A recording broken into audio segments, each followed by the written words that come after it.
Fala, meu povo, como é que vocês estão? Bom, então hoje nós vamos dar início ao Descascando Abacaxi. Qual que é a minha pretensão com vocês, tá? Que a gente chegue talvez um degrauzinho acima, na parte técnica, mas isso é importante para que vocês também entendam alguns processos e algumas recomendações que a gente dá, tá? Então esse aqui vai ser o projeto piloto, a gente vai ajustando no meio do caminho, mas eu não queria postergar mais não, combinado? Então hoje a gente vai falar por que é importante consumir gorduras boas, tá? Eu vou entrar um pouquinho em conceitos, depois a gente sai e responde. Então gorduras é a mesma coisa que lipídios, tá? Então se vazar aí lipídios, vocês já pegam no meio do caminho. Nosso corpo ela vai ter principalmente assim, a função de armazenamento de energia, ela vai ser meio, né, para vitaminas lipossolúveis, então vitaminas A, D, E e K. Vai compor hormônios, então, por exemplo, quando a gente fala de hipertrofia, para ficar mais palpável, a gente precisa dos hormônios esteroidais, tá? Não só para hipertrofia.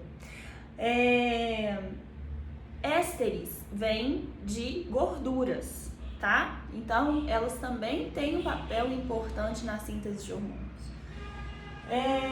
Vão ser componentes de membrana. Então, o que é uma membrana? É um envoltório de uma célula, concorda? Então aqui ficaria, aqui é o estojo, aqui fica a célula. Aí a gente tem aqui a membrana celular, combinado?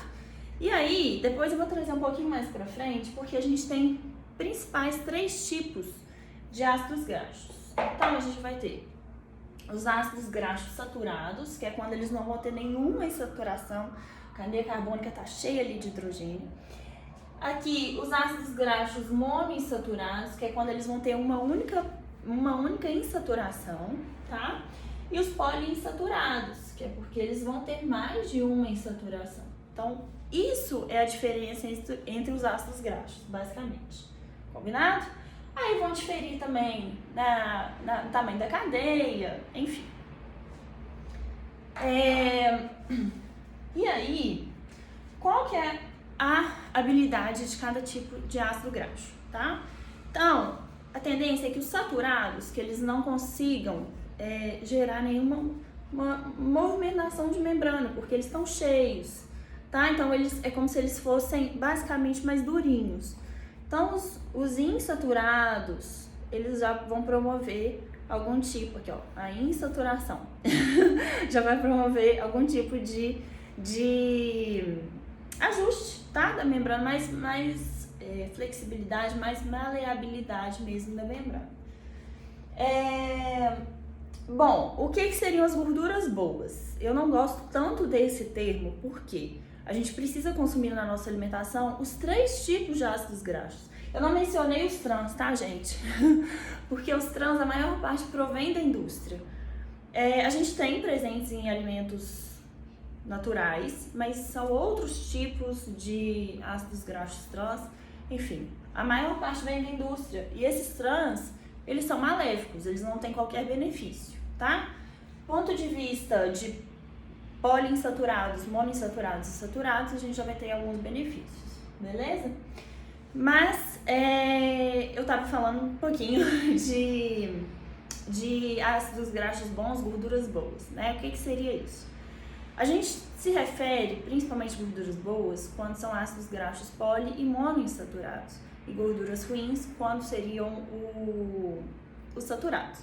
A gente precisa desses 3 tipos na nossa alimentação, tá? Isso é importante que vocês saibam, porém em quantidades diferentes, completamente diferentes. E o que a gente vê é que hoje em dia a coisa tá meio desgringolada. Então a maior parte hoje vem de ácidos graxos saturados, e uma menor de poliinsaturados e monoinsaturados. Então, quando a gente fala gorduras boas, é porque elas deveriam ser consumidas em maior quantidade, porque além de elas promoverem maior flexibilidade de membrana, benefícios, por exemplo, com potencial anti-inflamatório, elas também vão sinalizar para cascatas, para sinalizações mais legais dentro da nossa célula. A gente precisa desses 3, tá bom? Então a gente precisa do poliinsaturados, dos monoinsaturados e dos saturados, ok? Mas em maior quantidade sempre os poliinsaturados, que estão presentes em origem vegetal, combinado? A gente tem os saturados que estão presentes majoritariamente em origem animal, mas existe também saturados de origem vegetal, combinado? Dentro dos poli, a gente também vai ter os ácidos graxos essenciais, ou seja, são aqueles que a gente não produz. Nosso corpo é incapaz de sintetizar esses ácidos graxos. Então, aí são os ácidos graxos do tipo ômega 3 e ômega 6. Então, eles têm que vir da alimentação, porque a gente não produz. Porém, tem uma proporção aqui, tá? Apesar de maior quantidade ser de ômega 6 vir da nossa alimentação, a gente também precisa ter um ômega 3. E aí, seria algo na proporção de 1 para 5, tá? Ou 1 para 2, enfim. A questão falta isso aqui, ó. E isso aqui tá em excesso.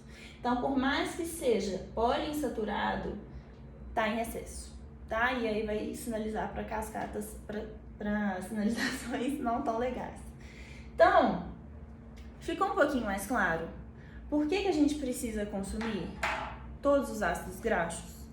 E por que apesar de a gente consumir os ácidos graxos, eles têm que ser em quantidades diferentes?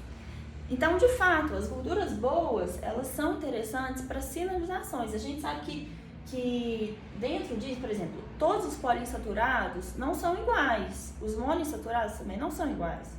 Os ácidos graxos saturados também não são iguais, tá?